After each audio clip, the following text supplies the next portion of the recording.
We're talking about Beaver Dam versus Germantown, which is tomorrow night, 7 o'clock, sectional semifinal. Ed Rowie joining us as well. Ed is the play-by-play voice of GTV, as we call it, on W7. That is Germantown TV. Germantown is our home school this year, and so Ed's had the privilege of doing every Germantown game this year. Coach, I mean, thoughts of coming in here to this big sectional game. I mean, Germantown had a pretty nice ride through the regionals, but the competition level is gonna step up a little bit now. Well, I think this is where, if you're Germantown, you have to look back at your season and look at your non-conference schedule. This is those really tough teams, the Arrowheads, the Pewaukees, the New Berlin Eisenhowers. These are top programs in the area. And that doesn't even count the GMC, where you have Brookfield Central, DSHA. So I think that's what you really have to look back on, because you played a good 10 to 12 really tough teams during the course of the season, and you've come away victorious on all of them except for the one. So, Mike, let's talk about Beaver Dam's trip through the postseason. We talked about Slinger a little bit, but give me kind of the fabric of this team. I mean, we always know Beaver Dam is obviously well coached. I mean, Tim Chase is an elite coach in the state, and I dare say in this country. He's done some amazing things at Beaver Dam. But give me your kind of take on the fabric of this year's team, because it is different, and certainly with Matty Wilkie going down early this year and being out for the year, that changes things dramatically. What's the fabric of this team look like?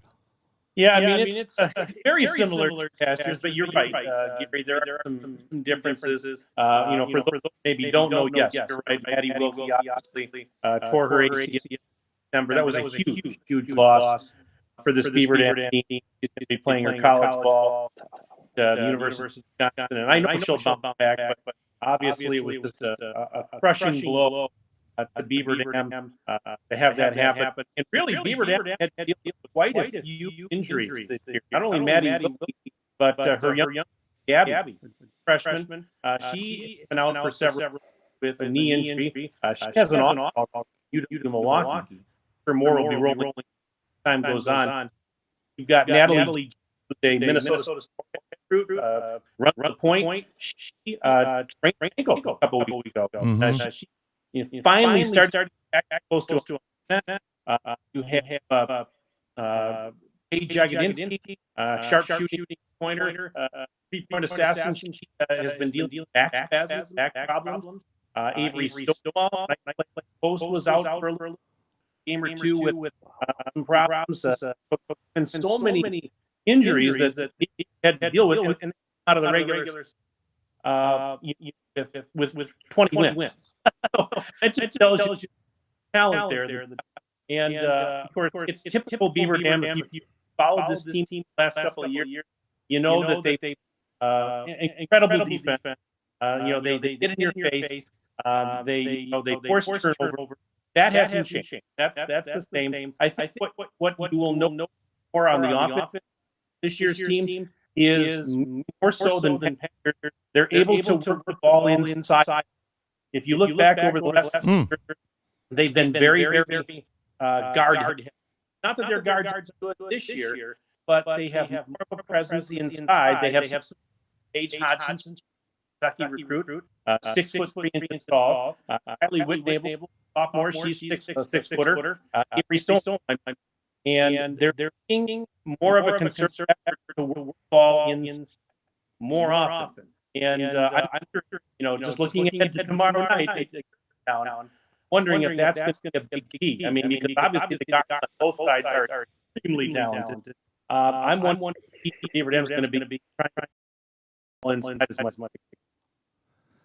So, Ed, it's the usual Beaver Dam rope-a-dope with, poor us. We got all these injuries, and we're not very good this year. And, we're lucky to even be here. I mean, Mike plays the Tim Chase role, perfectly.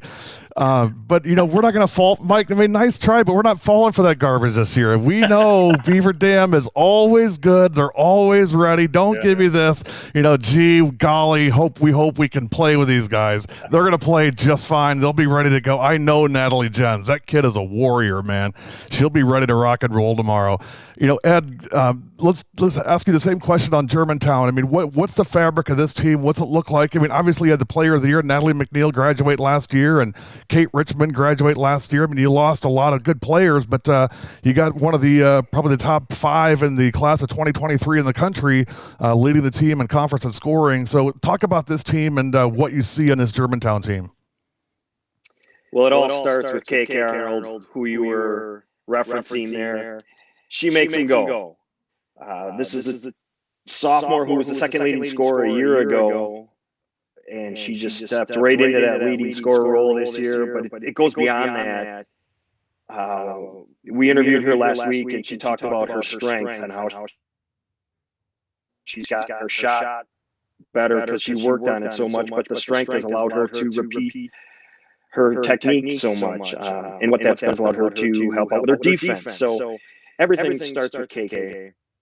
But this is a team that when you watch them play, when you watch them for the first time especially, and you're like, who's that 13? Right. And you look in the stats, and it's somebody that's got, the numbers don't jump out at you, but when you watch them play, Natalie Paulskill jumps out at you. She's everywhere. Side to side, end line to end line. She makes herself known from tip to buzzer. And you put those two flying around the court, and then you've got the senior savvy going out west to play Division I basketball, and Jalen Acker. And you start putting this team together, and those three really are a fun group to watch play together and enter. And then you filter in the others that play together, Emily Wisner, and then you Katie Pompu, and then you come off the bench, and they go 10 deep. Well, and you'll hear this term. And this is a team that shot. Oh, go ahead. No, Ed, I was just going to say, sorry to interrupt, but for those of you that haven't watched a Germantown broadcast on W7 before, tomorrow night you'll hear a lot of term about the Nats. What are the Nats, Ed? What does that mean? Well, that's where I was going when I start talking about the benches. You would think you'd get this drop off, and because the bench has got so many major minutes in major games, there hasn't been that drop off, and that's where their success has really come through. Because you don't have that drop off, but you get this bench group that comes onto the floor, and they just fly all over the place. And you come up with a rebound, they're right on you. You make a pass, they're right on you. You're going to shoot, you're going to have somebody right in your face every single time. 1 to 10, you are going to have somebody that's on you at all times, and sometimes 2 and 3 others. And it is a group that has been termed the Nats, and they are like that hot summer night. You got those Nats just all over you. You keep swatting them away, but they keep coming back. And that's what this group is, and they don't stop. They are very relentless. So I think two offensive teams, numbers-wise, are going to have a real good defensive game tomorrow night.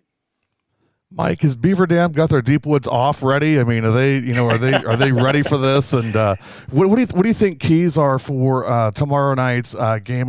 What's the key to winning this game tomorrow? Well, I mentioned one already. I to be for them to get the ball inside. But I think a huge key, and I know for a fact, Tim Chase would agree with me, is that they must protect the basketball. They cannot go over. Their 2 losses, one of the big factors was turnover. And they do have, count as they do have some younger sophomores on their team that have not been in a number, as many big time games, big time. So they're going to have to protect the rock. I think if they do that, they're still going to play basketball. They'll be fine. I mean, I broadcast for Kimberly a couple of weeks ago, and winner of tomorrow is likely going to get Kim. And they hung with Kim. They only lost by 3 to 1 net, and a couple of turnovers cost them in that game. And I wasn't at hour game that went overtime. Again, a couple of turnovers turned out to be the difference. They must protect the rock against German. It's simple as that. Well, great point, Mike. And, we talked about this today on social media, in fact, that these two teams only have one common opponent, that is New Berlin Eisenhower. Beaver Dam beat Ike by 4 in overtime at Ike, and Germantown beat New Berlin Eisenhower by 26. Had a huge second half. Ed, how much does that play into just the psychology on tomorrow? Do you just throw that out the window and not even think about it, or does that play into this at all? Do you think? I don't think you use that to your advantage in any way, other than you might go back and watch them and see how they responded versus how you responded. But I don't think that has any bearing on tomorrow night. I think it's going to come down to Germantown's shooting. Their defense will be there. They'll find a way to rebound. They don't turn the ball over very often. It's just going to come down to making shots. And when they do that, they're really tough to beat. This is a team that every single player that steps on the floor made a three-pointer. And that sounds like a nice little stat, but it's kind of a big deal. That's who they are. Well, just one loss for this team this year. That was against a Brookfield Central team that ended up losing in their postseason opener. So this year is just so. I mean, who knows what the heck's going to happen? But we do know. I mean, I can say in fair certainty that Kimberly is probably going to take care of business against Sheboygan North on Thursday night without going too far on a limb. But let me ask the big question tonight for both of you guys, and I think I know the answer, but I'll ask it anyway. So, Mike, let's start with you. Who gets the dub tomorrow night, and what's the key to this win tomorrow night for your team, whichever one that you pick? I wonder who it's going to be. Jeez, let me think about that. No, I'm going with Beaver Dam. I've only covered Beaver Dam for 24 years now, so I'm pretty confident they do those things I was talking about. They protect the basketball. If they can work it inside, they're going to be just fine. The play, as you mentioned, Gary, you know Natalie. I know Natalie. Yeah. Well, and it's going to be a close game. I think if it comes down to final possession, who do you want to have the ball? No question. You want to have the basketball. No question. I think Beaver Dam, but it'll be tough. I'll say 3 points. 3-point win for Beaver Dam. Okay, Mr. GTV, your turn.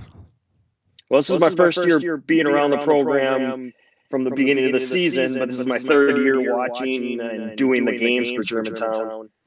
It's their time. This is a group that's been around. They've been in some big games. They know how to win. They found ways to win tight games. It's their time. I've given the breakdown. We know who the players are. We know who Beaver Dam's going to be bringing. It doesn't matter. At this point, it's not the names. It's just a matter of what's happened in the past. And this year, it's their time. Wow, the big claim there, Mike. We'll see who backs all this up tomorrow. And you guys both do such a great job. Let me just, thank you both for what you guys are doing for girls sports in the state. I mean, it is, I think, with the three of us, really, I think what we're doing is really unprecedented. I think we're really elevating girls athletics in the state, and it's great having friends like Mike that can work with us, Ed. I mean, Mike's a great friend of ours, as you know, has been through the years, and great supporter of ours. So I just think, we keep doing what we're doing, and we keep supporting these girls, and I guarantee a ton of them are watching right now, and, I think everybody's getting jacked up for this game tomorrow night. I don't know how I'm going to get to work tomorrow. All I'm going to think about is this game all day tomorrow. We're looking forward to it. Mike, I hear they're going to put you up in the bleachers. I told Sarah Unertl, the athletic director at Germantown yesterday, put him way in the back of the field house, put a sheet around him, and just cut 2 little holes out. He could look through there for the game tomorrow. He doesn't need much. I've got worse places about this. Oh, man. Well, hey, Mike, thanks for joining us tonight. We appreciate your time, and look forward to seeing you in person tomorrow, and catching up a little bit, and watching some really good basketball tomorrow night. Going to be a lot of fun. Hardly wait, like you said. I'm not going to sleep tonight. I'm thinking too much about it. Right. Hey, Mike Throson's been our guest. We're going to take a quick break and come back and talk more girls basketball preview. This is the W7 Sectional Girls Basketball Preview on W7. Here's Natalie McNeil and Emily Wisner from Germantown.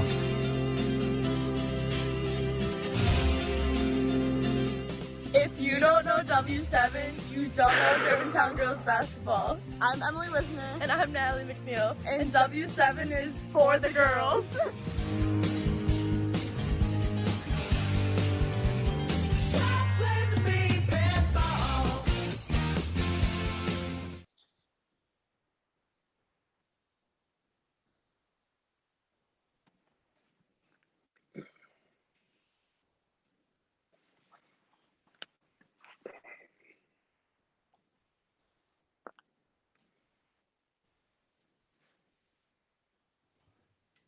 Hey, W7, we are back and better than ever. And Ed, you're still there with me, aren't you? I'm still here. All right. Hey, let's get into a little bit of talking about what we're going to see this week. Let me move this so we're not covering up your handsome face there. I've never looked so good. Yeah, I said tongue in cheek, of course. Let's start with, I've got a little agenda up here. The WIA, first of all, made their announcements today on who's kind of going to play where. And to me, I guess not a huge surprise. D1 and D3 are going to be at Menominee Nation, and then D2, D4, and D5 are going to be at La Crosse. Thoughts on that, first of all? Well, it's nice that everybody knows. I mean, it's only a week out, like to know a little bit more. But you know what? If you're going, you're not going to care where you're going. Yeah, no, agree. And we're going to be covering all divisions of the tournament. So you're going to get sick of seeing our mugs. I'll tell you that. Just a couple things. So let's start with D5 and D4. I want to spend a little bit of time on D4 just because we've got definitely a rooting interest there. But D5, I mean, to me, it's until somebody decides to beat Blackhawk and figure out a way to stop Bailey Butler. I mean, I think that's the conversation right now in D5. It's still Blackhawk and everybody else. She's so fun to watch too. And every year, it's like, aren't they here every year? But they are. Yeah. Well, and Mike Flanagan they are a fun group, a fun team, and until they're knocked off. Yeah, and Mike Flanagan has done such a nice job at Blackhawk. A great coach. I mean, he's him and Tim Chase are very similar in the fact that they both built their programs up, and Mike's done a great job at Blackhawk. So if they're fortunate enough to get through, we'll look forward to seeing Bailey and the girls. I'm sure Hannah Butler will find her way over there. I'm sure, unless she's playing that weekend. I don't know if they're playing next weekend. Natalie Lysinger will probably make her way over there if the opportunity presents itself. But it's going to be again, to me, it's until somebody knocks off Blackhawk. I mean, they're still the talk in Division 5. So let's go to D4. D4, I think, first of all, we have a D4 game tomorrow night. Connor Dubois and Andy Scarda will be calling that one live from Mishika, and that is going to be St. Mary's versus Mishika. So for those of our Milwaukee viewers that may not be as familiar with Mishika, I can tell you we've done, obviously, a large number of Mishika games over the last 2 seasons. And, I mean, this team's going to be ready to go. They did lose some seniors last year, Dakota Kreeser and Carly Ayatt, but they do have all-time leading scorer Kylie Schmidt. They do have 1,000-point scorer Desiree Kleiman. They do have a lot of weapons. Callie Krieger's a great point guard. There's a lot of weapons on this Mishika team that anybody they play is going to have to account for. And the thing with Division 4 this year, with all the reshuffling of the deck, Mishika was number 10 in D4, and the top 9 teams got moved to D3. And Mishika looked around and said, I guess I get the check at the end because everybody else has left the party. So Mishika the next week went from number 10 to number 1. Did the number 1 in their sectional against St. Mary's. They've played St. Mary's twice this year already, beat them twice. Now, they did lose to them last year. That was actually the day before the W7 Wisconsin women's basketball day that we had at Madison. The night before, they lost to St. Mary's, and this team has lost to Hilbert. So, I would say cautiously optimistic, for Mishika. I think they feel pretty good about where they are right now, and they're playing really good basketball right now. I would expect that they win this one. I don't know by a lot, double digits for sure, but again, this is why we play these games and why we do all this stuff. Otherwise, we just start handing out gold balls now, right? Well, yeah. This will once you get to the postseason, everything changes. Yeah, so that's, and you got to give St. Mary's their opportunity, and I expect it to be a better game than most will say. Yeah, so let's go to D3, D2.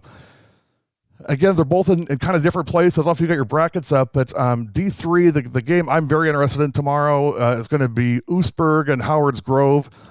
We call Oostburg, Howard's Grove, and Mishika kind of the Bermuda Triangle up in the Big East up there. So you got Mishika and Mishika from the north, and Oostburg and Howard's Grove from the south. Howard's Grove only lost one game all year, and that was to Mishika. We did that game. Howard's Grove beat Oostburg earlier this year, but again, it's the postseason. Last year, Mishika beat Howard's Grove in the sectionals. 2 years before that, it was Howard's Grove getting them every time. So I think this is one of these games that you throw the records out and, we'll see what happens, because I think it could really go with either team. To me, the key is going to be, and I hope she's watching this because I want her to pay attention here, Ella Tempest has to be assertive. She has to be aggressive. She has to play hard for 36 minutes. She's got to rebound. She's got to establish that inside presence, because if she doesn't, Oostburg's going to be in trouble, because they're going to rely on some outside shooting once Ella can establish a presence inside. But it's not going to happen if Ella doesn't do what Ella does. So Ella, I know you're watching, so get some sleep tonight and get ready tomorrow, because you got a big job ahead of you with this Howard's Grove team. And the Holsworth kid from Howard's Grove is fantastic. I mean, they're a really, really fun team to watch. So I'm excited to see, what's going to happen with that game. I'd love to be there for that game. But, I still say I wish the WIA would look at this and say, hey, let's make, feature games, and, let's play some games on a Friday, and let's play some games on, this whole, every single team plays at 7 o'clock on Thursday is no fun, because we can only do one game, and I wanted to do like 10 of them. Yeah, but the logistics for everybody, it makes it tough, and you got to remember it's Thursday, they all have school on Friday. Just do virtual. I mean, aren't we in? It makes it a little more challenging. Aren't we in virtual world now? You just you just turn on your iPhone and then you're at school and you get your hours in. I mean, you're a teacher. Isn't that what you do? You just hey, you're here, so therefore you're done, right? I mean, that's all there is to it, right? Isn't that what people say? That's exactly how it goes. Yeah. Perfect summation. Perfect. So it may not be exactly that way, but that to me is going to be an interesting matchup tomorrow. Division 3, Howard's Grove and Oostburg. I'm just looking at the sectional. Any thoughts, Coach, on any of the games that you see? Wrightstown, I would also say, is going to be fun to watch.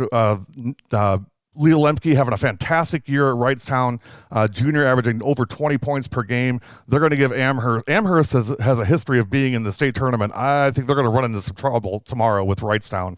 Also, Aquinas. Aquinas is always good. Macy Donarski is going to do what those Donarski kids always do, and that is, they show up for really big games. Well, they show up for all games, but in big games, they really show up. And I would expect Aquinas to take care of businesses there as well. The other teams I'm not quite as familiar with in Division 3, except for Marshall and Lake Mills. Marshall, the number 1 seed, playing Lodi. I would expect Marshall to roll there, at least in the first game. Now, I will say they're going to play the winner of Lake Mills and Prairie du Chien. Prairie du Chien, the number 2, and Lake Mills, the number 3. Juliana Wagner from Lake Mills is back this year. She actually tore her ACL in the state tournament last year in the opening round of the state tournament at the Rush Center. That kid worked her tail off. She's back playing better than ever for Lake Mills. I would expect her to have a big game tomorrow night. Prairie du Chien is a team on the rise for sure. They have been for a couple of years. That's going to be a really, really fun game tomorrow with Lake Mills and Prairie du Chien. And I think the winner of that has a really good chance of knocking off a pretty strong Marshall team. Anna Lutz, of course, and Laura Nickel, the two-headed monster at Marshall. And what's weird about those two is if you look at their numbers, they're like almost identical. So points per game, rebounds per game, free throw percentage. I mean, down the line, they're like twins. It's so bizarre. But Lutz, of course, going to UW Milwaukee. She's a senior this year, and Nickel going to Northern Illinois.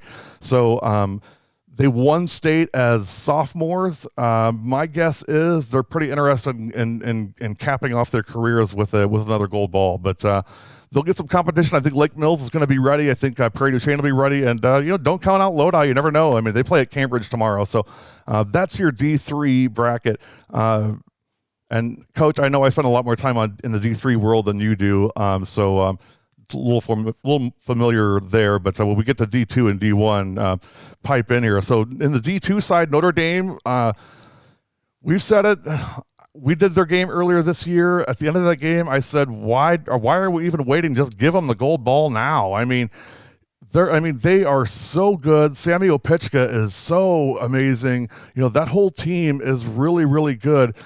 But they are going to have some competition for sure in D2. There's a pretty strong Freedom team. Money Johnson leading that Freedom team. I think that they could cause some problems. So I don't know if we give them the gold ball yet, but they're a pretty darn good team.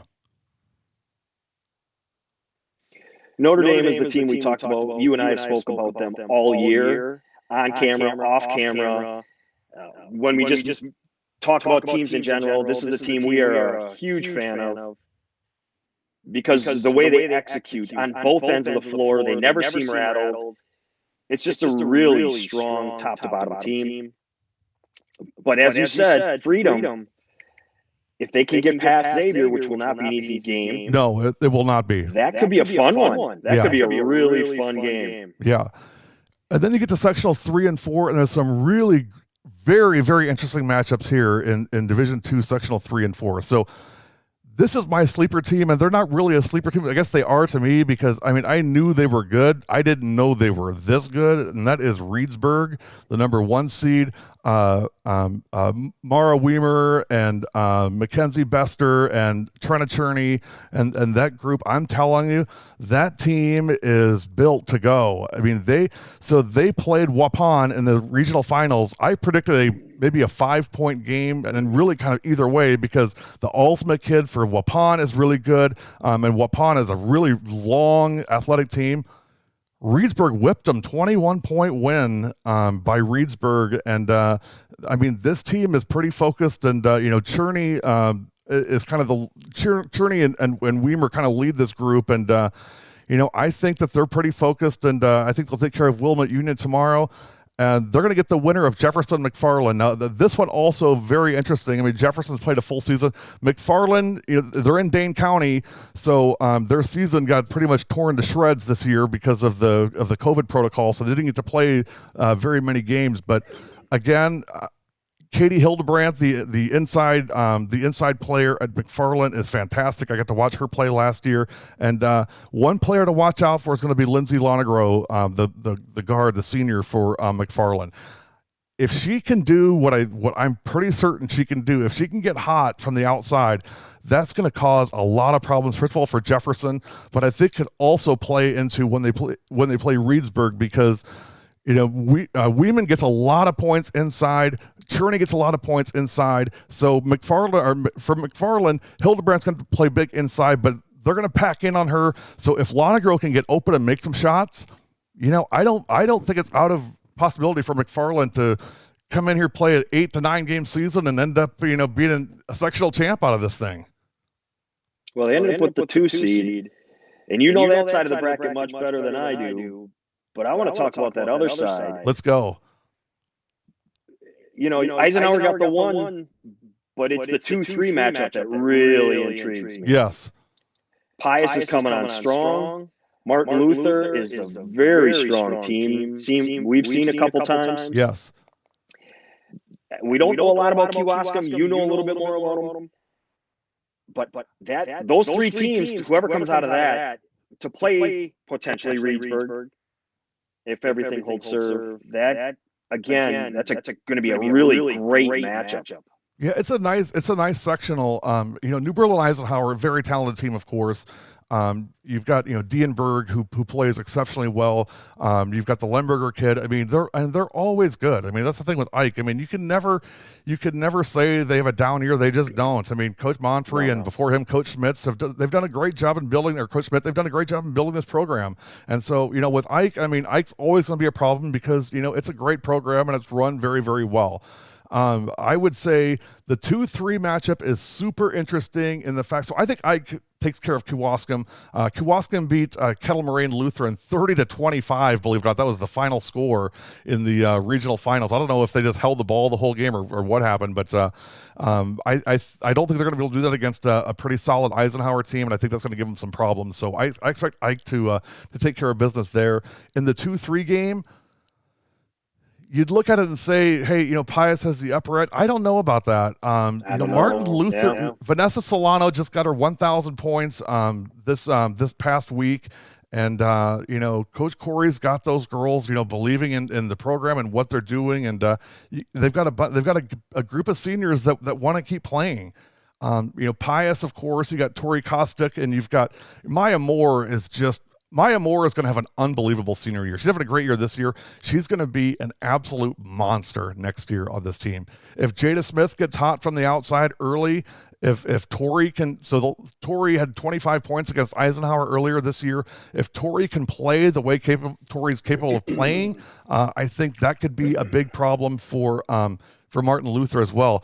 This one, I'm really interested to see what happens here because I could really see this going either direction. I don't know who comes out of it, but at the end of the day, it's going to be Eisenhower against either Pius or Martin Luther. If it's Pius, these two teams, they played each other twice this year already. They split it. So the Woodland did back-to-back nights. So you'd play on a Friday at Eisenhower and then on a Saturday at Pius. They did that just to kind of try to contain the whole COVID situation, which I thought was a really good idea, the way they structured that. But Ike won the first one. Pius won the second one. We saw Pius at the beginning of the year, Coach. They're a lot different team now than they were when we saw them in November. I saw them play Oak Creek down to the wire. Oak Creek won by 1 point. It came down to the buzzer, and Tori Kostick wasn't even playing. So I don't think you can count Pius out by any means. No, you can't. You're going to be going against a very strong Martin Luther team. That's a team that relies on their defense and their depth. And it should be a great matchup against Pius, but like you said, I think Maya Moore is the X factor in that game because she is very capable of coming through with a 2020 game. Yes, no doubt about it. No doubt about it. So that's your Division 2. We're gonna pause for a second. There's a couple things I want to bring you guys, make you aware of, and then we'll get into the D1 games. So I'm gonna hold you hostage for a little bit longer here. Let me bring this up here. So one of the things that we get asked about is, what is the W7 homeschool contest? And I think a lot of you know, but in case you don't, I want to just spend a couple minutes on this. I won't go through this entire thing here, but we do a fundraiser once a year. Number one, I hate fundraising. I just absolutely hate doing it. But we got to pay Ed's enormous salary, of course, and still waiting for that. I know, right? It's coming. It's on a deferred plan. You're getting stock shares instead. You get stock options. But we do have to buy equipment. We do have to pay. We pay a ton in software licensing fees because of all the stuff that we do, both live and not live. So, and there's a lot of costs, as travel costs, all those things. Believe it or not, I actually would like to give our staff some stipends starting this next year, and maybe even myself one as well. So, we do this fundraiser. We calculate it all year, but we really kind of kick in a high gear in March. So after the season, the girls' basketball season ends, you're going to hear a lot about this. But when you make a donation, purchase a sponsorship, or buy copies of a game, or buy any of our services, you have the option of how the funds are credited to the school of your choice. So let's say you make a $50 donation. You can say, hey, I want this donation credited to New Berlin West, right? So then we mark it down, hey, $50 from so-and-so goes to New Berlin West, right? And then at the end of the term, so at the end of March, on March 31st, and believe it or not, at 11:59 p.m., it really is, the contest ends. And Ed and I last year stayed up and had hot chocolates and waited for the clock to strike midnight, and we had some huge surprises in the last hour of the night. And Germantown was our home school for 2021. And I will tell you, if you talk to anybody at Germantown, they have everything I've seen, Ed. They have absolutely loved it. We've obviously done all of their basketball games. We did all their volleyball games. We're going to do a big chunk of their softball games as well. You're going to get at least 80% of your team's volleyball, basketball, and softball games broadcasted. And when we say broadcast, I'm not talking about nailing up a camera and turning it on and walking out the door. I'm talking about, me or Ed or Ryan or Ron or Connor are going to be at your place with equipment with up to 5 cameras and, calling the game and making it available for all of your friends and family to watch. And for those of you that know us, it's 100% live and it's 100% free. That's never going to change. I could not be more against charging people to watch their kids and grandkids play their sports. So that's why we rely on our families to help us. So there's some different ways you can participate, but the best way to find out about it is go to productionsw7.com/homeschool. That's productionsw7.com/homeschool. And all this information is there. The contest is in effect now. Starting the 1st of March, we will have weekly standings. And then the last week in March, we actually have daily standings. On the 31st of March, I pretty much take the day off because about every 2 hours, we put up the current standings. It gets that close in the end.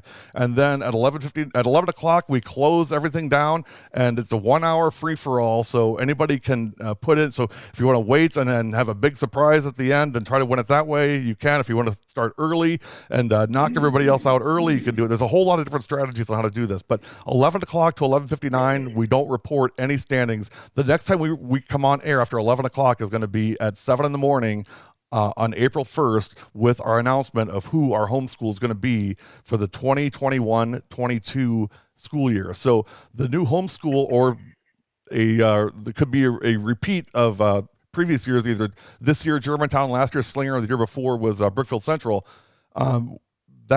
That reign, if you will, begins August 1st and it runs through July 31st. So regardless of who wins it on March 31st, Germantown is our homeschool until July 31st, and then we switch over on August 1st. So that's the homeschool contest. I'm sorry to get a little windy on you guys, but again, we get so many questions on it, and I want to make sure we give it some time here. So, Coach, let's dive into D1 and wrap this thing up and get out of here. Where do you start here? The west side of the state, Hudson, Wisconsin Rapids, I honestly don't know very much about either of those teams. I can't really comment. De Pere, Hortonville, we saw a pretty darn good Hortonville team on New Year's Eve.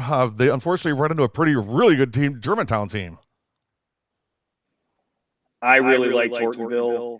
It's a team that maybe is a year away, but they are going to gain so much experience in the games they are playing right now, and that's a team to really watch for next year. But they're the 2 seed in their sectional, so they got a shot. And they're playing a pretty good De Pere team. We got to see De Pere play Green Bay Notre Dame, and again, kind of the same situation. Notre Dame they just didn't miss the whole night and just executed so well. And Coach Rohde does a great job up there. That game is going to be at Hortonville, which, I will tell you, and I don't know if you thought the same thing. And they can't really do it because it's postseason, but their pregame was pretty darn special at Hortonville. I thought that was pretty good. It was awesome. It was really good. No, it was a fun trip that we made, and the game was great. The first half is as entertaining the first half that we've ever seen. On W7, back and forth, body blow. And then Germantown just pulled away in the second half. But this is a really good Hortonville team. So that'll be a fun one. And the other side of the bracket, we've talked about Beaver Dam, Germantown, obviously, Kimberly, Sheboygan North. I would never say never, but I think Kimberly is a pretty stacked team. I think Maddie Schreiber is a pretty darn good basketball player. They had all they wanted and more from Appleton East, and I think there was some controversy at the end of that game. Speaking of a team that's a year away, watch out for East next year. Oh my gosh, they are going to be amazing next year. I would already say in the way too early polls for 2021-22, Appleton East is number 1 in Division 1. I don't see anybody else bringing back the arsenal they're bringing back this next year. They're going to be crazy good. Could not agree more. So the winner of that game, Kimberly Sheboygan North, plays Beaver Dam Germantown. And just for logistics, let's let the cat out of the bag here. If Germantown should win tomorrow against Beaver Dam, we will be at Kimberly again, assuming that Kimberly beats Sheboygan North. We will be at Kimberly on Saturday for Germantown Kimberly. I'm not sure exactly when that game's going to be at. I know that they've got a boys regional final that's going to be played at that time potentially. So there's a lot of kind of moving parts there. We'll keep you posted as far as we hear what happens. Also in Division 4, if Mishika takes care of business tomorrow against St. Mary's, we will be at Mishika on Saturday as well for that sectional final game Saturday night. So again, we'll have to wait and see what happens, but we are with Germantown and Mishika as far as they go from here on out. So even on a trip to state, we're going to be there. I've already told the Mishika kids if they can take care of business, we're going to actually do a audio simulcast of the game, and I think you guys can do the same thing for Germantown if they're able to win out there as well, Coach. So again, should be interesting in that sectional tomorrow, and then on the other side. Some really interesting matchups in Division 1. Again, we talked about McFarland having this kind of half season. You could say the same thing for Sun Prairie and Verona. Those are two pretty darn good teams. I'm curious about Arrowhead Sun Prairie tomorrow. We've seen Arrowhead a few times tomorrow. What are your thoughts on that one? Having not seen Sun Prairie because of the shortened season that they had, it's going to be tough to comment on them. But Arrowhead is a team that we, again, really liked. I mean, you're talking about a team they've got inside, they've got outside. I mean, Elena Harper's really developed as an all-around player. Yeah. Then you throw in Phoebe Frenzel and the way she attacks. Bella Sams with her three-point shooting. It's a really good team. And it's a team that I liked and potentially going to state before they reshuffled everything. So this is a team I'm really curious to watch. Yeah, it should be interesting. And I gotta back up for a second because I had Oostburg and Howard's Grove. Actually, Oostburg plays Wisconsin Lutheran Academy, and I'll tell you what, they're undefeated. I mean, and they're undefeated for a reason because they're a damn good basketball team. The Super Don kid is really special. She had back-to-back ACL tears. This is her senior year, and she's had a phenomenal season this year. Oostburg's going to have their hands full. So, but my coaching remains the same as it was earlier. Ella Tempest, you better play big tomorrow, girl. I'm telling you, because Elena and those kids are going to be ready for you. So swap out the numbers, but to me, it's still for Oostburg. It's going to be on Ella to have a game that I know Ella can have, but they're going to have their hands full with WLA. So of course, Connor coming to my rescue there on that one. As usual, I'm off the mark here. So, but getting back to Arrowhead and Sun Prairie. So Sun Prairie, I did get to see them play Brookfield Central. It was their first game of the year, and this was January 15th, I think. I mean, something like that. I mean, which is just insane. The Outlay kid is really good. They've got some nice pieces in there as well. To me, it's still a case of are they ready to compete in the postseason? Because playing 6 games or 8 games versus playing 24 games, I mean, that's tough. I mean, Arrowhead, they know each other. I mean, they, in some ways, Sun Prairie's still figuring out, well, what are we? And I would say the same with Verona. Verona had a really nice game against Brookfield Central, came up just short, but, they're going to have to play Kettle Moraine, and KM is again, one of those teams that, we know who they are. I mean, and who they are is, Grace Grahowski and Lily Rangard and Braylon Torres and, that group, the Hartle kid, I mean, they're going to be ready to go. Bailey Alvarez, I mean, they're going to be ready to go tomorrow for this Verona team. And that game is at KM. So Verona's going to travel over and play a pretty tough KM team. And, I think that's going to be a problem. Well, we don't know who Sun Prairie and Verona are, but that also makes it a little more challenging to scout them, too. That's right. So Kettle Moraine doesn't know, and Arrowhead doesn't know. So that's going to create the challenge for those teams, and sometimes that works to your advantage. Now, I will say that's what I think they're anticipating. I will say, I mean, you're getting 2 elite coaches in that game, and the chess match between those two would be fun just to watch in of itself. Coach Murphy at Verona, and of course Todd Hansen at Kettle Moraine. That's going to be. I'm really curious about the X's and O's on that one to see who kind of moves and who counter moves and all of those things. But we'll be keeping an eye on that one as well. And then the other side of the bracket. The Cinderella of the dance this year so far, I got to say, it's the Franklin Sabres. I mean, who are these guys? Well, they knocked off Oak Creek, and they're still on that cloud. But this is a team, Olivia Rangel, she can play. You've seen her enough. You know it. It's a team that relies on their defense, so they're always going to be in every game. But you really got to like their chances. Yeah, I do. I don't know much about Indian Trail, but again, I think Franklin is having kind of a magic run. The question is going to be, can they keep this going? So let's say that they advance tomorrow. They're going to get the winner of Waterford and DSHA. And again, not knowing a ton about Waterford, but I sure know a lot about DSHA.